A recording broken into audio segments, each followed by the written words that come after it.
Welcome to Massive Beers. My name is Matt. We do the beer stuff. Words are hard. The beer stuff here. That's what we do. And we also do a couple variants of beer stuff. Mystery beers. We've done quite a few of those. Age beers. It's kind of what this one is too. But we also have been doing Massive Beer Review Classics. And this is a super classic. I've not reviewed this in a very long time. I've done the, Oak Age this and Utopias Barrel that. Those have been done, a couple years ago and several years ago.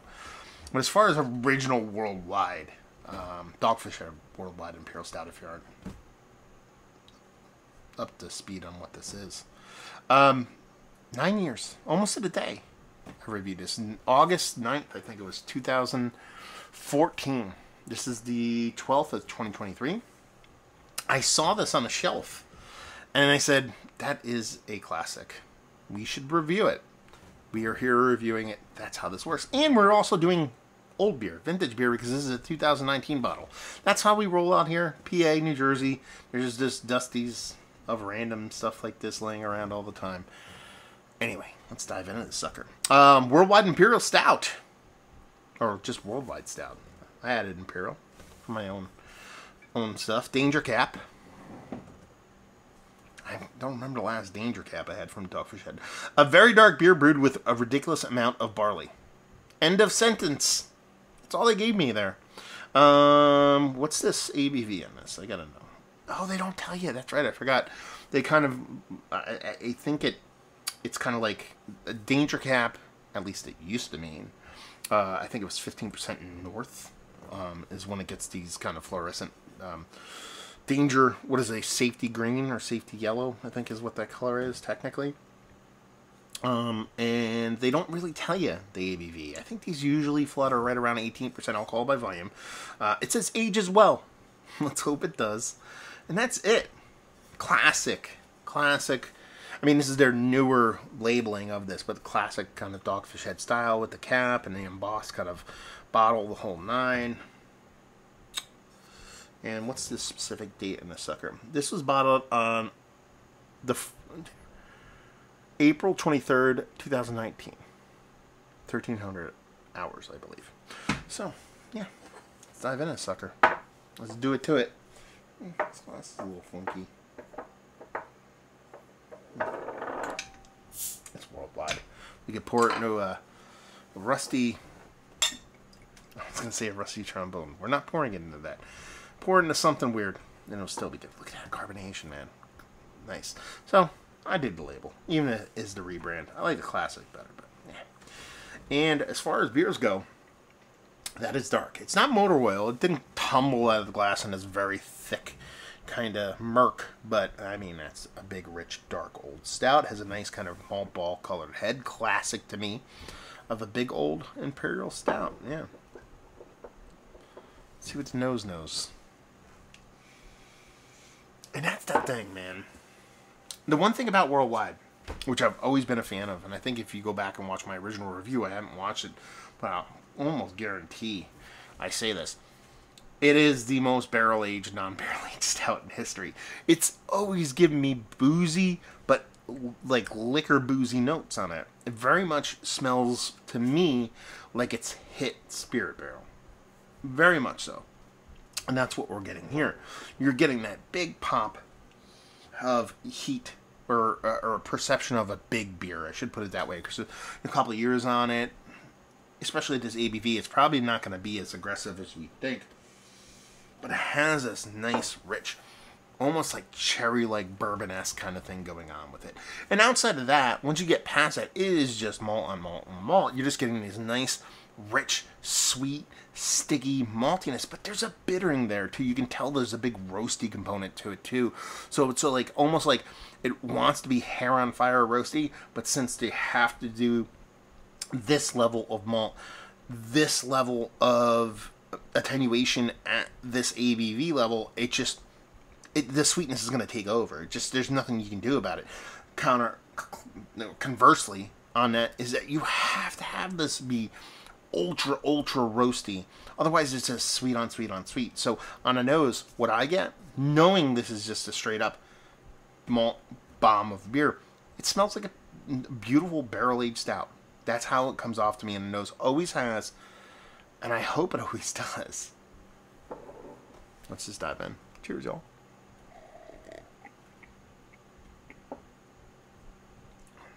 It's such a good beer, man. And it really does drink like that, actually, too. You know, it's that level of ABV, that level of booziness on this beer. It tricks your brain into thinking you're drinking something barrel aged, because it's, you know, 18 and change probably floating around our ABV level, and just has this just ultra richness to it that is almost impossible, not impossible because it's here, almost impossible to do without hitting a spirit barrel. So first things first,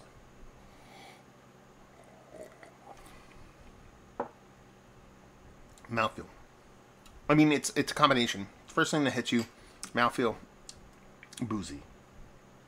It is boozy. No shit, Sherlock.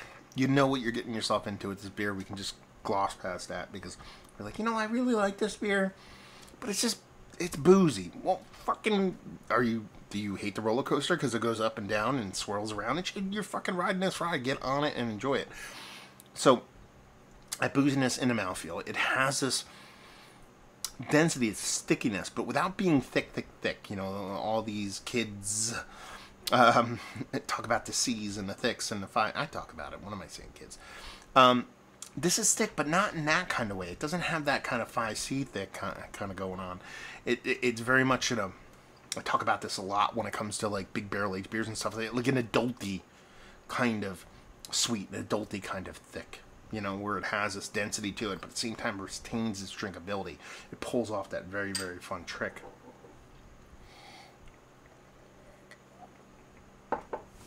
Once you get past that, it's just malts on malts on malts.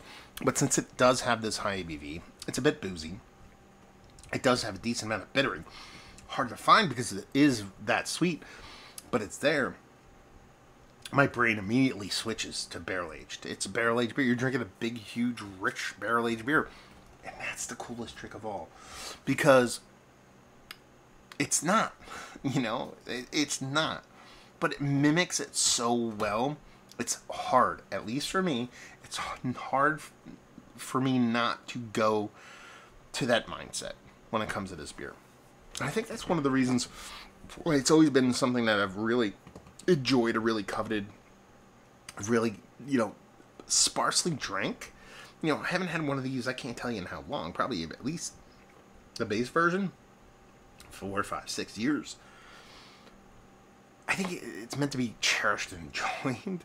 Maybe we're getting a little bit kind of old school sentimental here on it, but it just has this kind of uniqueness in the way it comes off. And the way it comes off is a barrel-aged beer, but it's not. And it's big and roasty toasty, but it's also very sweet.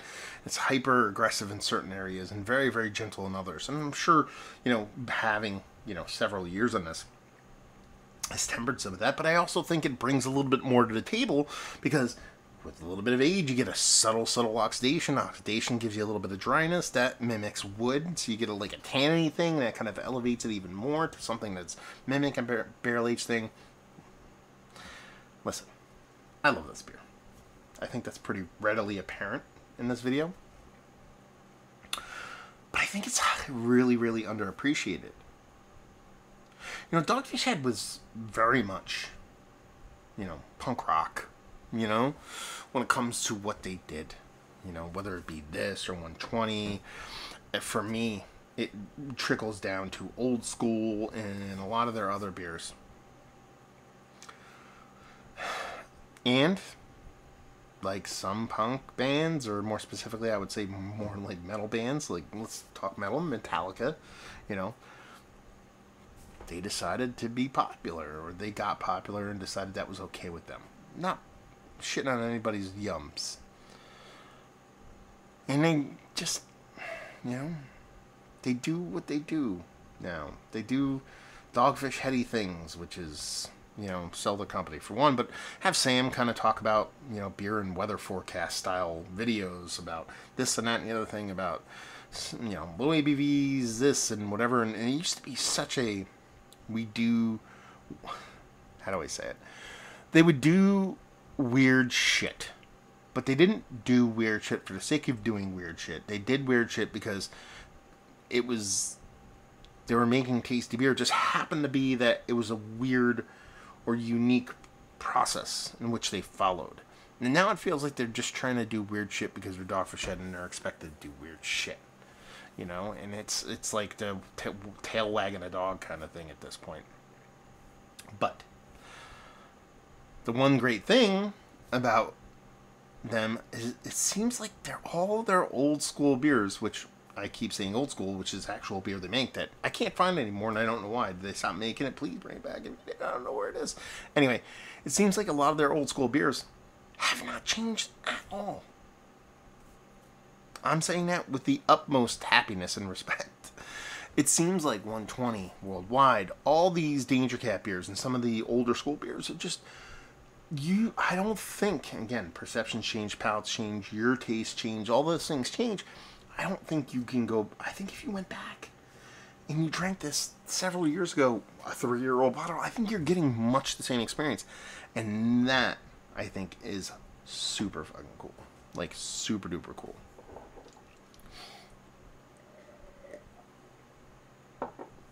It's fucking delicious. What do you want me to say? Boozy. It's supposed to be. Drinkable still. Drinks like a barrel-aged beer to me. I get any spirit notes. Not there. Not in there, at least, but I'm getting them. And just comes off as a, honestly, ultra epic, world-class, Mount Rushmore level Imperial Stout. Just think about that, too. Just sit back and just pause and process that statement. This is a core 4 beer. End sentence. You know, I'm talking about this. It's not barrel aged. It doesn't have adjuncts. You know, like seriously, when's the last time you had someone that's made a beer and they're like, here is water, malt, hops, and yeast. Enjoy at this aggressiveness and ABV level. And has you all hot and bothered about it. Maybe you're not getting hot and bothered about this particular beer, but I am. But think about it, you know, in today's world, it has to be, you know, it's marshmallows and coffee and vanilla and this and that and money and pizza. That's right. Pizza and money, Lervig. Shout outs. Like everything. You put in there, barrel spirits, whatever. So I haven't seen a Malort barrel-aged beer, but I'm sure there's one out there. Or anyway, it's all got shit in it. And those base beers just don't, you know, they just don't have that cachet. I think this is worthy of that. I think this is worthy of that. That still is worthy, at least the 2019 version. I haven't had one of the 2022 versions. Maybe shit has changed. I don't know. But where this beer stands in 2019, drinking it in 2023, is this one of the better Imperial Stouts I've had as of late? Yes. Mount Rushmore status. Of all time? It might be, yes. All time. I don't think that's a surprise to many, but needs to be heard. So there you go. Dogfish Head. Worldwide Imperial Stout, Mount Rushmore status. Valued availability is usually pretty much $10 on the nose whenever I see them. Sometimes I see them for $8.99. It is what it is. That's how these beers roll. I think it's worth it. And leave you with, if you like what we like this, if you like Heron Fire Imperial Stouts, if you like barrel-aged stouts, if you like new school crazy adjunct stouts, if you like big, huge, burly, tasty, thick, without 47 C's kind of stouts, if you like good beer, dark good beer, or yeah, good dark beer, that's probably the proper way to say it, you'll like this. Dogfish Head. Have you been to the brewery? I have never been. I need to change that. Have you been to the brewery? Have you had their beers? Have you had this? Have you had this multiple times over multiple years, over multiple iterations? Have you had this particular bottle, 2019 version? Have you had it new? Have you had it recently? What's your favorite Dogfish Head beer? How about we do that? Let's go back and watch some videos. I've covered a bunch of their stuff. In Northeast PA, we used to find crazy Dusties all the time, so I've done my fair share, but it's been a minute. Let me know all that fun stuff down there. So there you go. Reviewing the books. Hopefully y'all enjoyed. Hopefully you're enjoying something as good as this right now. I really do genuinely hope you're enjoying something delicious at the moment. Hopefully see you next time. Cheers, y'all.